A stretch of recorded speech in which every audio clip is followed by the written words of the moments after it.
You're listening to Rabbi Aryeh Wolbe of Torch in Houston, Texas. This is the Everyday Judaism Podcast. All right, welcome back, everybody. Welcome back to the Everyday Judaism Podcast. Today we're going to learn Siman 38, Lamed Ches. Previously we discussed immersing utensils that were acquired from a non-Jew or manufactured by a non-Jew. Now we're going to talk about food being kosher. Food needs to be kosher. We know that. We spoke about many of the dietary laws. But now we're going to talk about food that was made by a non-Jew. Now this siman is going to be divided up into three different categories. The first is about things that were baked, bread that was baked by an idolater. Then we're going to talk about things that's going to be the first five simanim. Then we're going to talk about food cooked by an idolater. And then we're going to talk about milk of an idolater. Okay? So just as an introduction, ArtScroll does a magnificent job summarizing and doing a great job writing these beautiful introductions. So let's begin with that. Number one, okay, is that the dietary laws that are included in this siman are not biblically mandated. They're not biblically mandated. Rather, the sages, recognizing the risks inherent in social interactions with idolaters, sought to place barriers between Jews and their idolatrous neighbors. Understanding that mealtimes provide unique opportunities for social relationships that might lead to intermarriage, they enacted a series of dietary laws that were designed to prevent Jews from sharing meals with idolaters. These include prohibiting a Jew from eating bread baked by an idolater or food cooked by an idolater, even if it had been ascertained that all of the ingredients were kosher. Also, of concern to the sages was the milk of idolaters due to the possibility that it might contain milk of non-kosher animals. It's a serious concern, right? The sages therefore instituted that one may not drink milk from an idolater unless a Jew supervised and observed the milking process, in which case one can be certain that the milk is only of a kosher animal. Due to a concern with regard to the cheese-making process, which is a derivative of the milk, they also prohibited cheese of an idolater. Okay, so now we're talking about, in order to know that the food that you're eating is indeed kosher, you need to make sure that it was done by a Jew and that the process was done, all the ingredients were done, that we used were kosher, etc., etc. And this alleviates a concern, so that way we know that the food that we're eating is kosher. Okay. I just want to share with you a very quick story. You know, when you fly in the plane, you have food that's served, and you can order kosher food. I highly recommend that you order kosher food for a practical reason, aside for the halachic reason. Obviously, the Torah says we should only eat kosher, so that's a great reason on its own. But also because they serve the kosher food first. Okay, so you get your food first. So it's just from a pragmatic standpoint. Okay, if you didn't care about the kosher that God commands, I'm telling you that it's beneficial just because you get the food first. Okay, but there was a story. Now I do this as well. Every time before I fly, I make sure I buy a sandwich, I buy something, because there's always things, mishaps that happen. As you know, I just traveled to Israel last week. I came back 2 weeks ago before Shabbos, and then came back this week before Shabbos, just 2 days ago on Friday. And we went for a great celebration of the bris of our second grandson, and it was very, very special. And before I flew there, and before I flew back, I went to the kosher deli. You go to a kosher restaurant and you buy a sandwich. Why do I buy a sandwich? Because what if the airline doesn't have kosher food? I've had that where we order it and they say like, oh, sorry, we didn't get the order in time or whatever, for whatever reason, and then I can't eat anything the whole flight. It's a 12-hour flight sometimes. It could be a long travel, and it's a lot of time without eating. So I always make sure that I have a sandwich, I have some snack, I have something. Okay. The halacha says something very interesting. The halacha says that one should not allow his meat to be unsupervised. Okay, so if you have a deli sandwich, it should be with you at all times. If it loses eye contact with you, it's problematic. Okay. So this guy was once on a plane. This didn't happen to me. It happened to someone else. This guy was once on a plane, and he takes out a sandwich, and he realizes, oh my gosh, this is bread. I have to go wash my hands before I eat bread. So he says, okay. He takes a sandwich, puts it aside. He tells the guy, I'm just coming right back. Goes to the bathroom, washes his hands, comes back. And he's like, 1 second. Doesn't the halacha say that bread, that meat that has lost eye contact with a Jew, meaning that it hasn't been supervised, you're not supposed to eat it? So he says, you know what? I'm not going to eat it. He just leaves the sandwich, folds it back up, and doesn't eat his sandwich. The guy sitting next to him is a non-Jew. And he says to him, I noticed that you opened up your sandwich, but you didn't eat it. What's going on? He says, well, in Jewish law, if you lose contact with your meat or your deli or whatever it is, then you're not supposed to eat it. He says, well, actually, I saw your sandwich and I thought maybe I should figure out what's kosher and what's not kosher. So I actually swapped my sandwich with yours. Okay, this is a true story. I actually swapped mine with yours. And I was wondering, this is right. So this is an example. This is an example of how sometimes these are things that our sages were concerned about, and the sages therefore said there's only something that you need verification that what you're eating is kosher, and there's only one way to have that, is to have the supervision, to have these certain barriers that limit exposure to things that are not kosher. That's the agenda here. It's not to put anyone down, it's to ensure that we are at the highest standard for the food that we eat and the things that we consume. Okay, so Seifim number 1 through 5 outline the laws of bread baked by an idolater. In earlier times, the rabbinical court issued a decree prohibiting the consumption of any bread baked by idolaters. At a later point, another rabbinical court partially suspended this prohibition. Authorities differ regarding the level of prohibition that remains today. Okay, so there are those who wouldn't touch bread that has been baked by a non-Jew.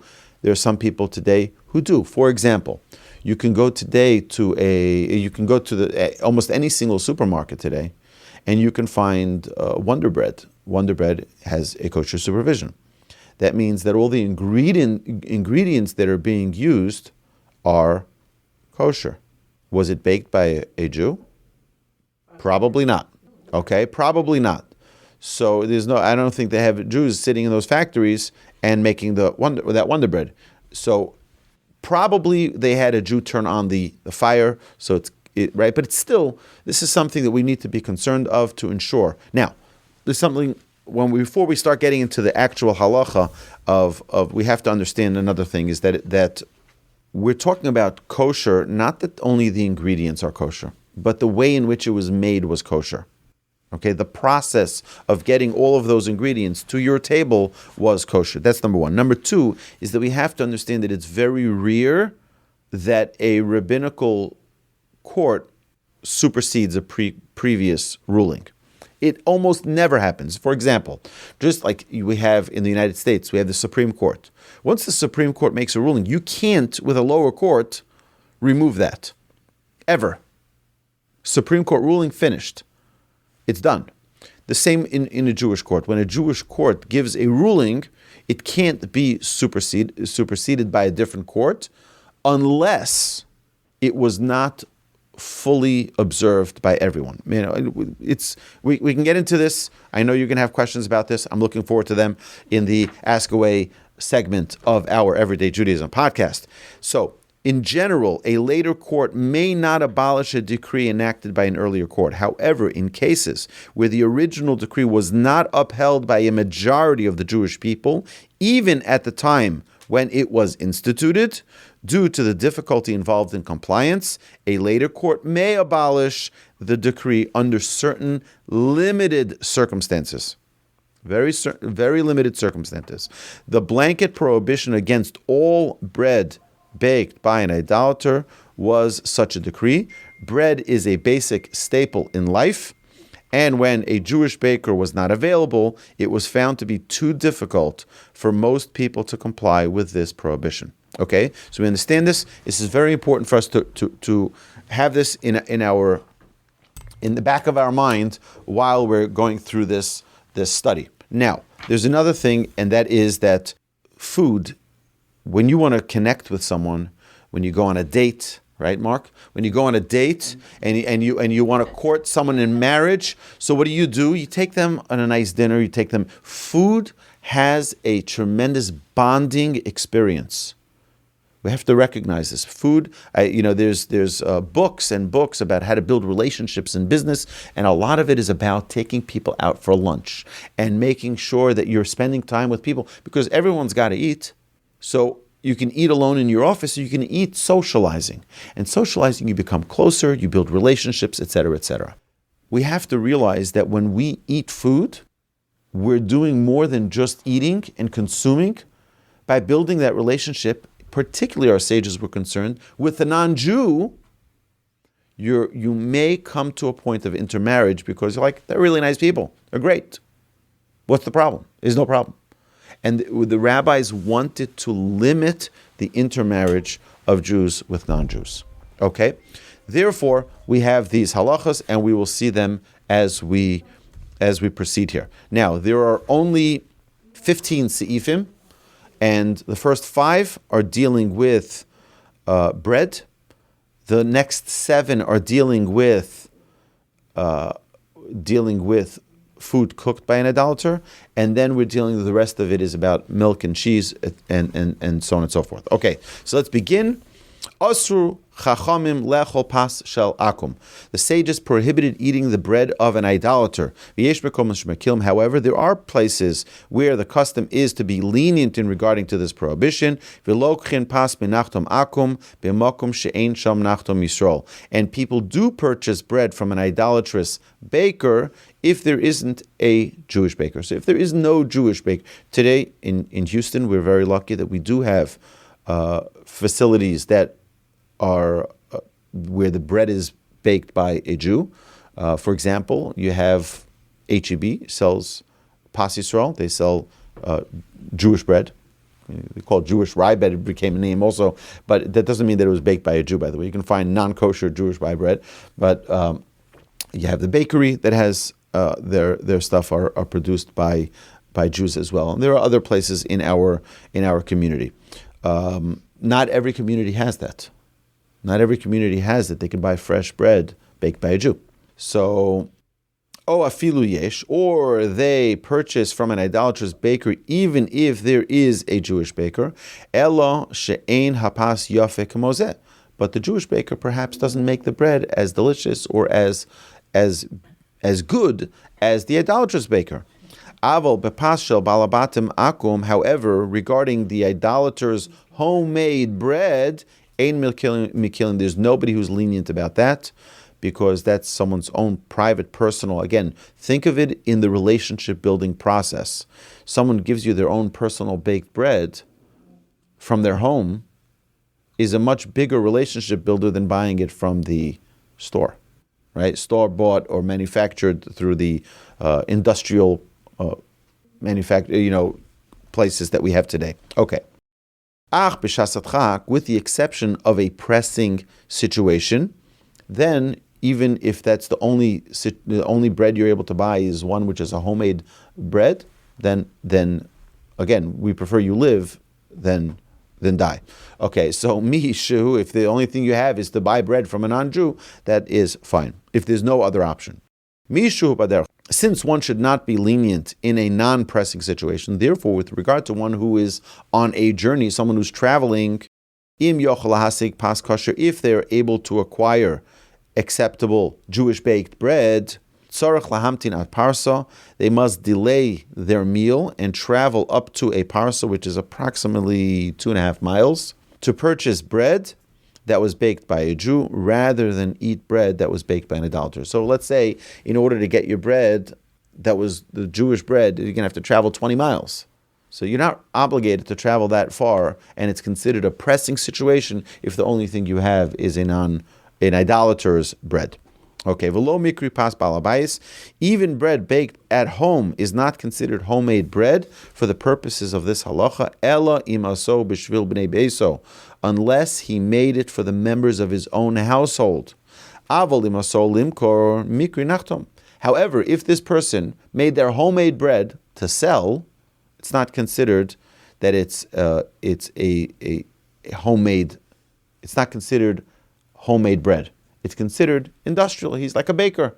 Happens to be that he's making it out of his house. But because his intention was to sell it, it's considered like a baker's bread. Even though baking is not his regular vocation. Similarly, if a baker made the bread for the members of his household, mikri bal habayis, he is considered a homemaker with respect to that bread. Yesh misha omer, there are those who say that if there is no baker found in the area, mutar afilu bepas shel bal habayis, then even homemade bread is permitted. Ve'ein tzorach lahamtin ala pas kosher, and the person is not required to wait for acceptable bread to be brought to him from elsewhere.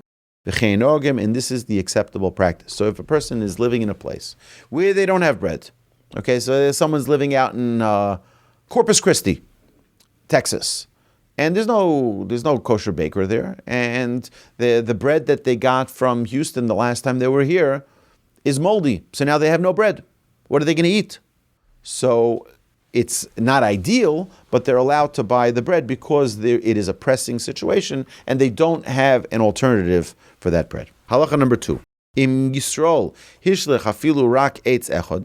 If a Jew threw even just one piece of wood into the fire of the oven, l'toch hatanur beheseko, into the oven while it was being heated, mutar hapas, then the bread baked in that fire is permitted. V'lo havi pas akum, and the bread that's baked in that is not considered the bread of an idolater, because the Jew was involved in the process of the bread baking. It's not exclusively an idolater's bread. So therefore, you'll have many of the kashrut agencies will have a Jew come and turn on the fire. And that qualifies for this halacha. Like in HEB, a lot of the people who work there are not Jews. So how is the bread, what we said earlier, bread of Jews? It's called Pas Yisrael. It's made by Jews because the Jew was involved in the process of the making of the bread, i.e. turning on the oven. And now it's considered kosher bread. Okay.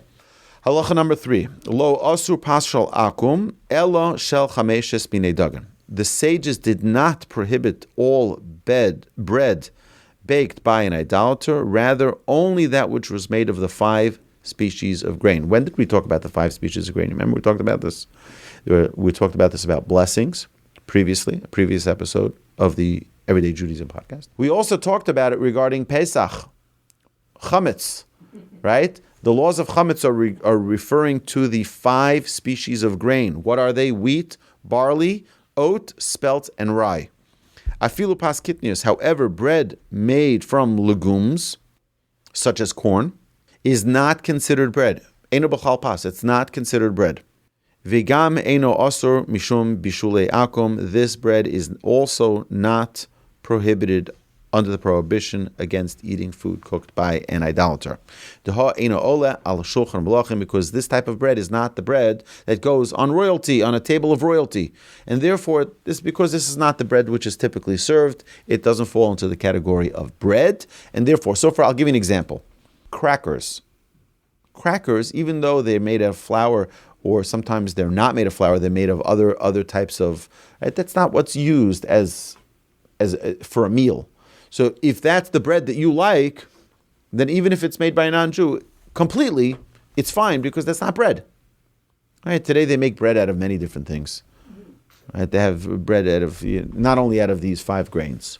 So all of those fall into the category of being okay if they're made. Now, we have to make sure that they're made with kosher ingredients.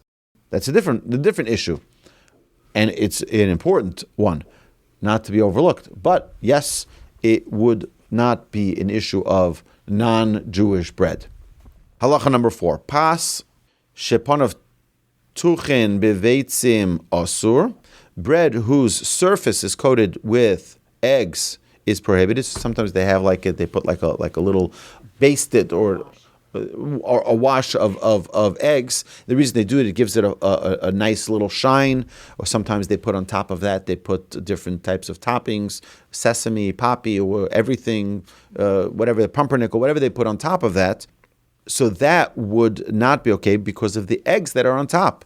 Mishum beitzim she'olav. Dehavi le bishul akum, because the eggs are food cooked by an idolater. V'osun rikikin shenef ol habarzel, those wafers or pancakes that are baked on iron griddles. Yesh lochush shenimshach habarzel be'ez shemen. You have to be concerned that they put oil on the griddle, and do you know if that oil or that fat that was put on was kosher? Again, it brings up a whole new basket of problems. Asurin b'chol inin, these are prohibited unless you know, unless it's verified that everything that was used was kosher. Mishum blias isur, because the absorption of forbidden foods into the utensils. So that iron griddle can have non-kosher fat that you're now preparing the food on, or preparing, whether it's the pancakes or the bread, if they have, let's say, these things that form the bread, that as well would be problematic. And finally, the fifth halacha regarding bread, and the final halacha regarding the bread, is Pas Yisrael she'afo akum, bread of a Jew that was baked by an idolater. The idolater baked a Jew's bread, so the Jew prepared it, and he just baked it. Or you bought him all of the ingredients, okay? Garam Pas Akum is dealt with more severely than the bread of an idolater. Ve'asur mishum Bishul Akum, and it is prohibited under the injunction against food cooked by an idolater. Imlo hichshir esatanur ba'ashlachas eitz, unless the Jew made it suitable by contributing to the fire, meaning either adding a wood to the fire or adjusting turning it on, turning on the flame. And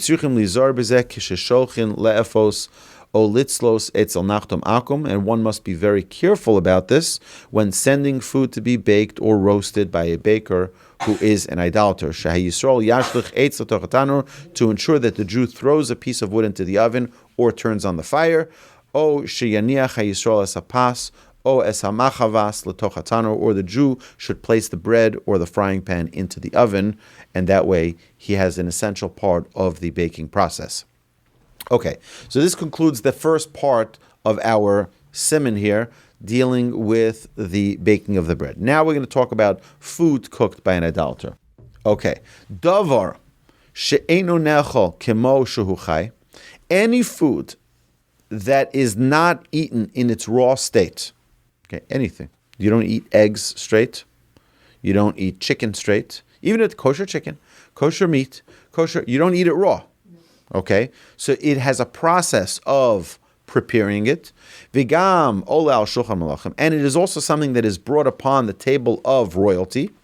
L'lafes bo o esapas o leparperes, as an accompaniment to bread or as an appetizer. Vibishulo otzlo akum, that was cooked or roasted by an idolater. Afilu bekli Yisrael ubebeis Yisrael, even if it was cooked or roasted in the utensils of a Jew or in the house of a Jew. Asur mishum bishul akum, they are prohibited due to the injunction against eating food cooked by an idolater. Aval, davar shuhu nechol kamo shuhu chai, but anything that could be eaten in a raw state, fruits, vegetables. Okay, sometimes you can do grilled vegetables. You can have You can have grilled vegetables, but you can eat it raw. Right? Oh, davar shuhu shedavar she'eno chashuv, or something which is not significant. Ve'eno ole al shulchan malachim, and something that is not appropriate to be placed on the table of royalty of a king. Ein bo mishum bishulei akum, the rule of food cooked by an idolater does not apply in the prohibition against eating it. Ve'ein lachush la'kelim, and in these cases one may may eat food prepared by an idolater, even if it was prepared with his own utensils, and there is no need of concern because of the utensils that may have absorbed the taste of non-kosher food and infused the taste into the food. The Stam kelim einum b'nei yomo, because most utensils are not used within a day within the day. So what does that mean? Let's just back up a little bit and talk about this. So when we talk about the absorption of flavor, there is the 24-hour rule. Okay, the flavor lasts for 24 hours. Okay, so if you take any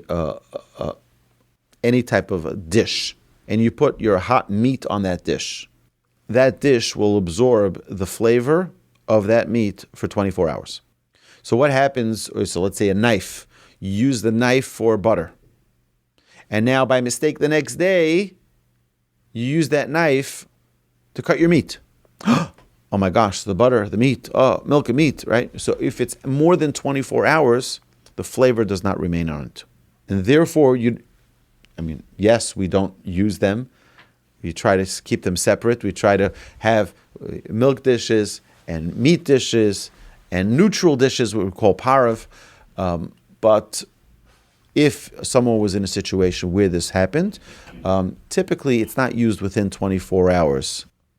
Most dishes are not used for 24 hours, and therefore someone who is in a situation where he doesn't know, does have a place to be lenient.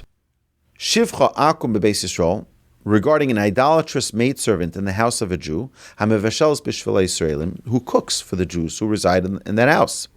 Noagim lahakel, the custom is to be lenient, because it's impossible for not even a single Jewish household member not to stoke the fire or to adjust the flame. Right? Someone comes in, it's high, lower. Everyone comes around in the kitchen and they see what's going on. They will raise it. So a Jew is involved with some of the process. Halacha number ches. Avol. If this idolatrous maidservant is cooking food for herself in her own little apartment, in her own little quarters, ein regilos sheichat Yisrael, because it's not common for a Jew to get in there and to adjust the heat of the fire. Moreover, it is possible that stoking will not be effective to make the food permitted in this case. Bishul Yisrael, for this situation is worse than when she is cooking for the Jew.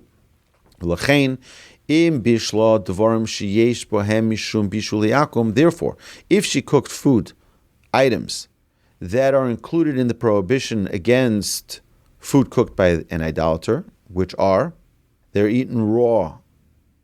not eaten raw and would be brought onto a table of royalty. Lo levad hatavshel osor, elo gamakdero nesro levashel bal chatchila. Not only is the food that's cooked in it prohibited, but also the pot that was used becomes prohibited to cook in initially. But after the fact, if a Jew did cook in the pot, after the maid cooked in it for herself, he should ask a competent halachic rabbi authority about the status of the food cooked and the pot that was used by the Jew. Okay, halacha number 9. Akum shebishel b'Shabbos b'shvil chole, if an idolater cooked food for a Jew who was sick. Hatav shel asur b'mitzvah Shabbos, the food is prohibited after Shabbos. Afilu la chole, even to the sick person. Why? Why did they cook for this person on Shabbos? Why did they? Because he's sick. But and because a Jew can't cook for him on Shabbos. But after Shabbos, a Jew can cook for him. So now that food becomes invalid for the sick person and or another Jew. Im efsher b'tavshel acher, if it is possible to feed the sick person with other cooked food.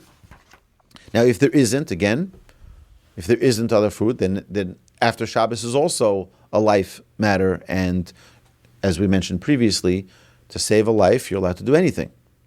Ubakelim yesh lahater achar me'es la'es. As for the utensils, they are permitted for use after 24 hours. Like we mentioned previously, after 24 hours, the flavor that would be transferred don't remain in the utensils. Beitza, regarding an egg. Even though you can swallow an egg when it's raw, nevertheless, nevertheless,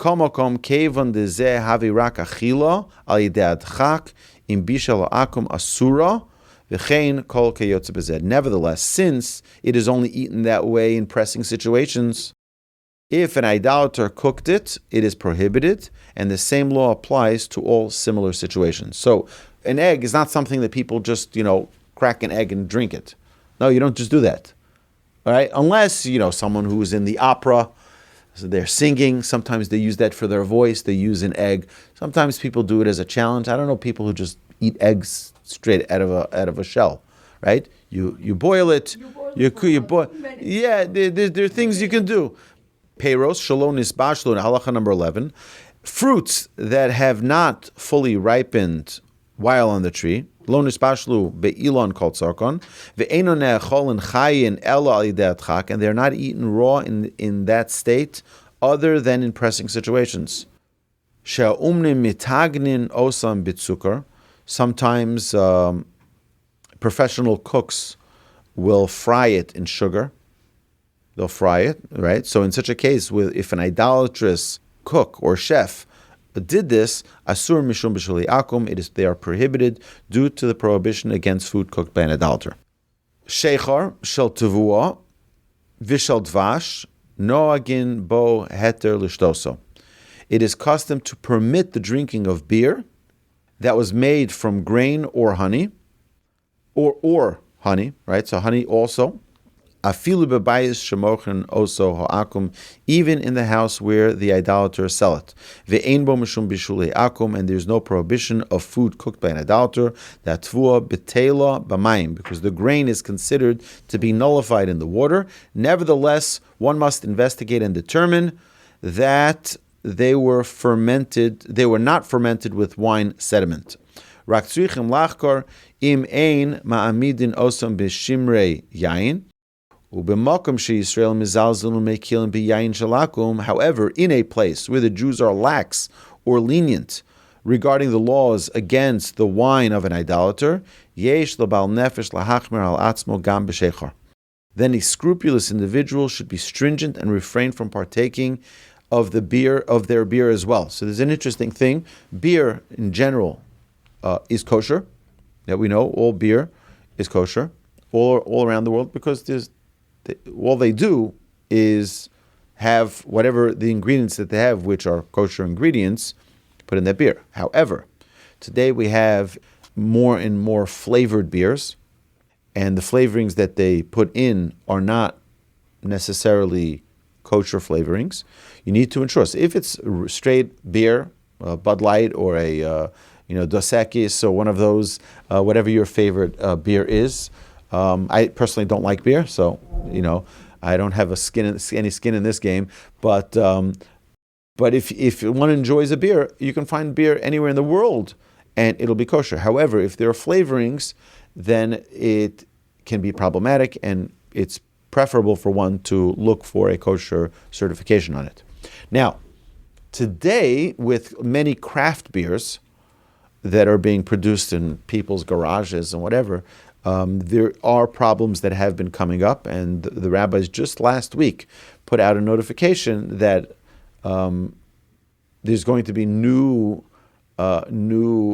restrictions on craft beers that are not in a supervised facility, because of some of the different methods that people are using to create beer today, particularly in people's own garages.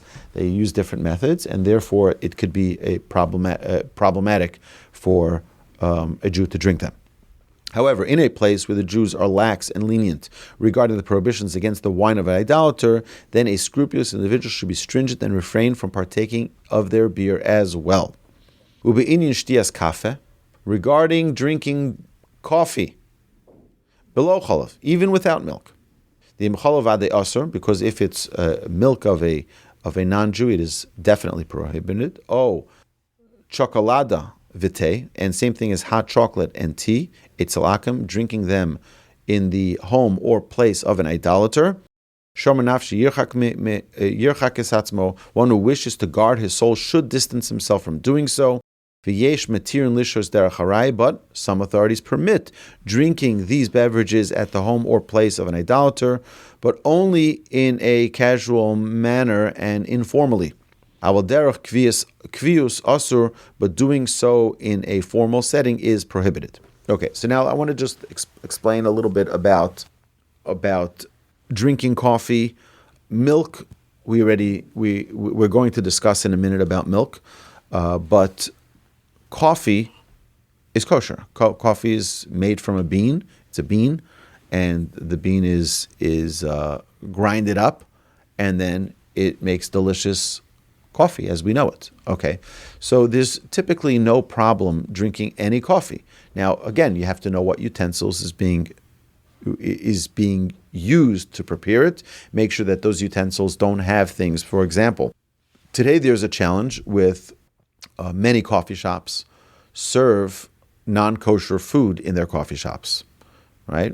You can go to a typical Starbucks and they'll have a bacon and cheese, sandwich that they serve. Now, we're not suspecting they're putting bacon and cheese in your coffee. Okay, that's not the concern, but there is a different concern.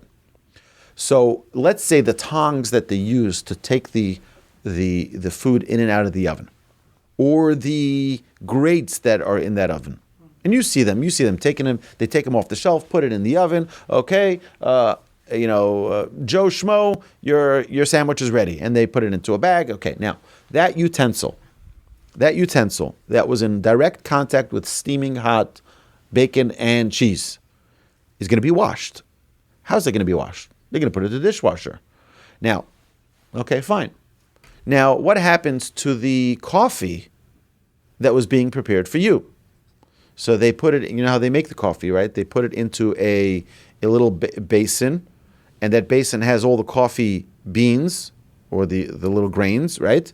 And then they put the water through it. And then they take it, at the end of the day, what do they do with that same little piece of metal?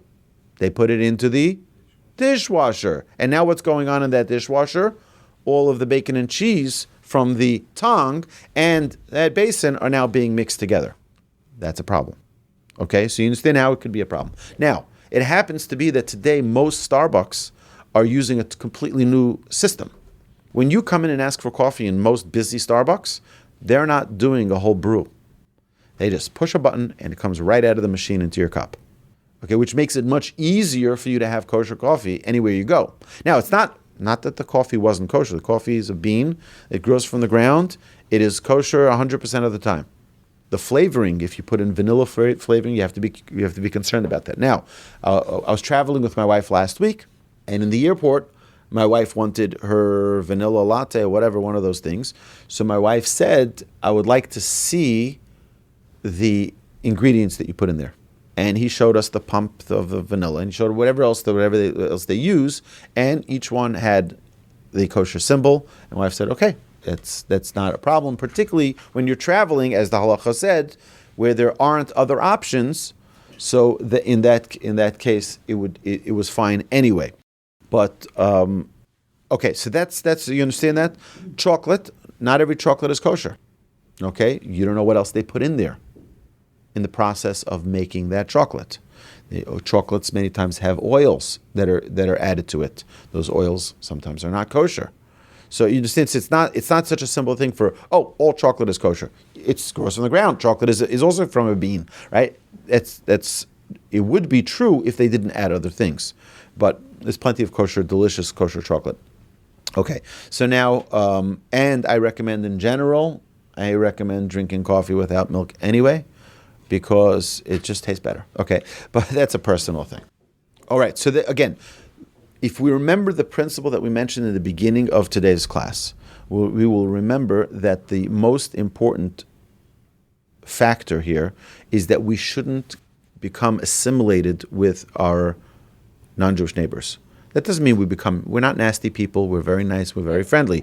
But the idea here is to avoid Jews marrying non-Jews.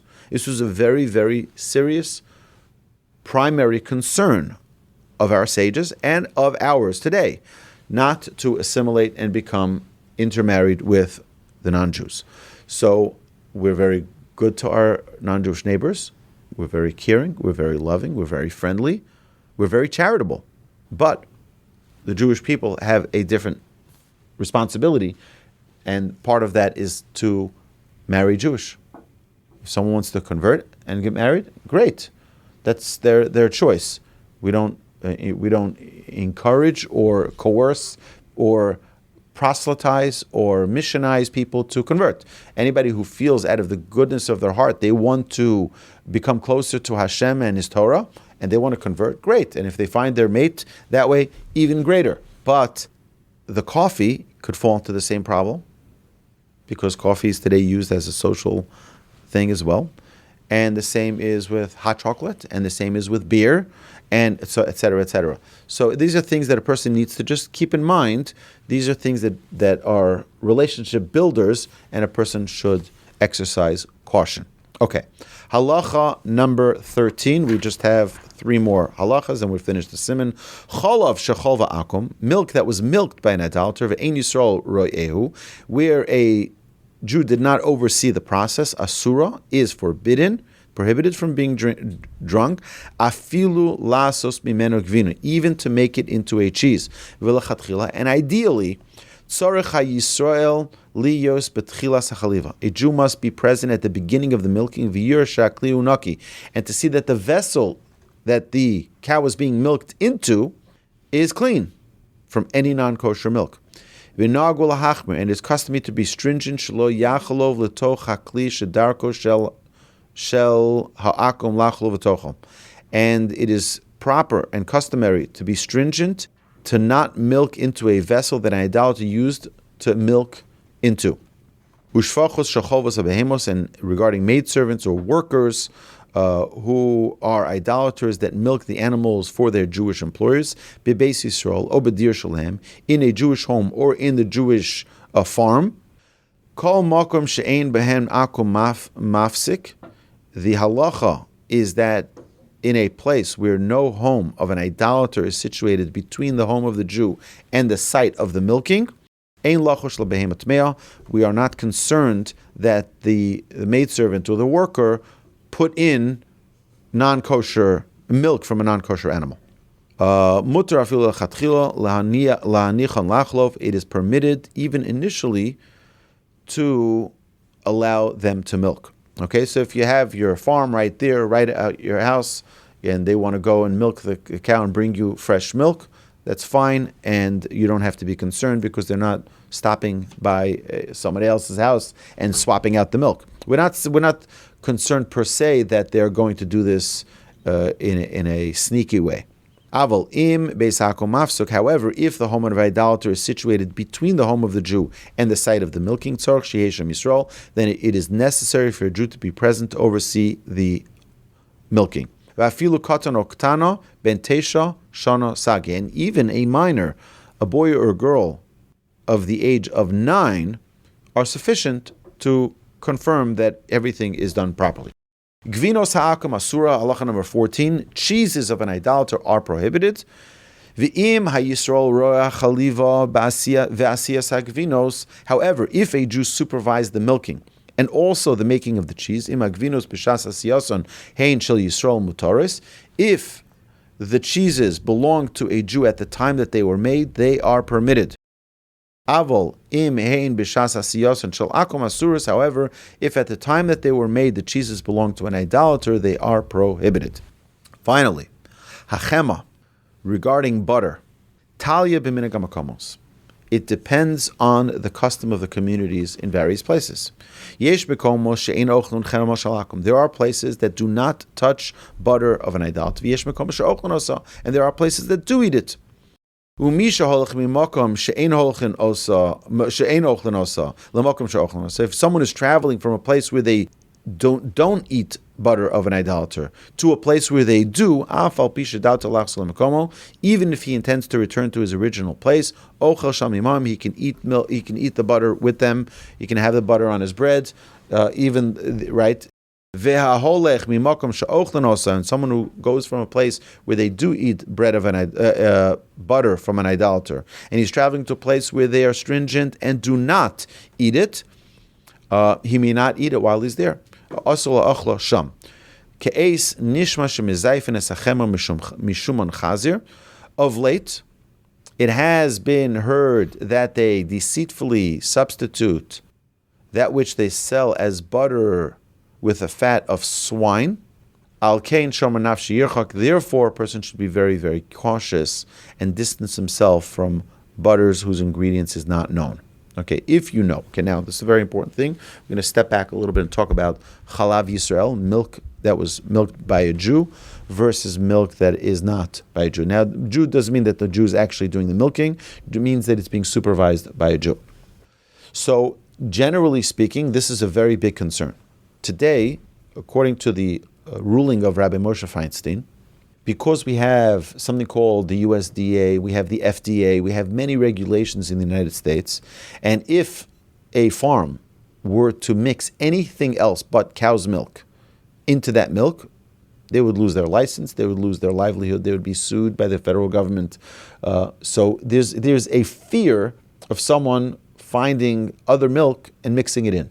And therefore, Rav Moshe Feinstein says that in such a situation, like in the United States, it would not be problematic for anyone to drink any milk in the United States. Cow milk, no problem. You can go to Walmart, to Kroger, to Belden's, to Randall's, to H-E-B and find milk that's milk.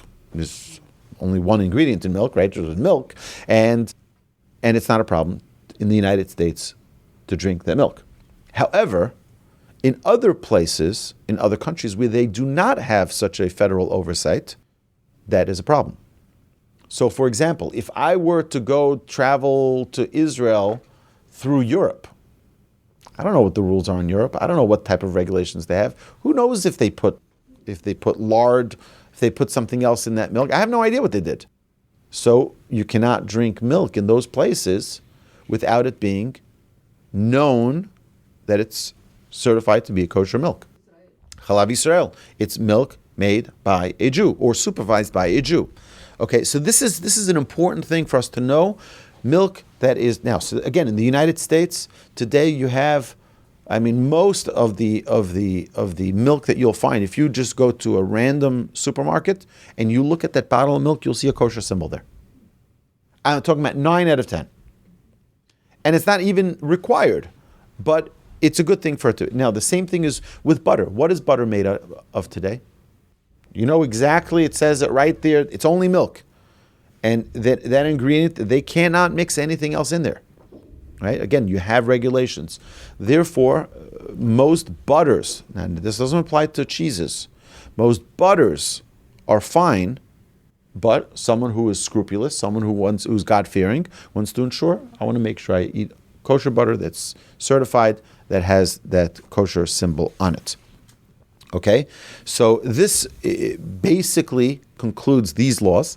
God willing, next week we're going to talk more about the proper way to conduct oneself when eating a meal. How a person there's a proper way for a person to eat and to drink. This is also in our Jewish law, and we're going to study that, God willing, next week in Siman number 39. But this, my dear friends, concludes Siman 38.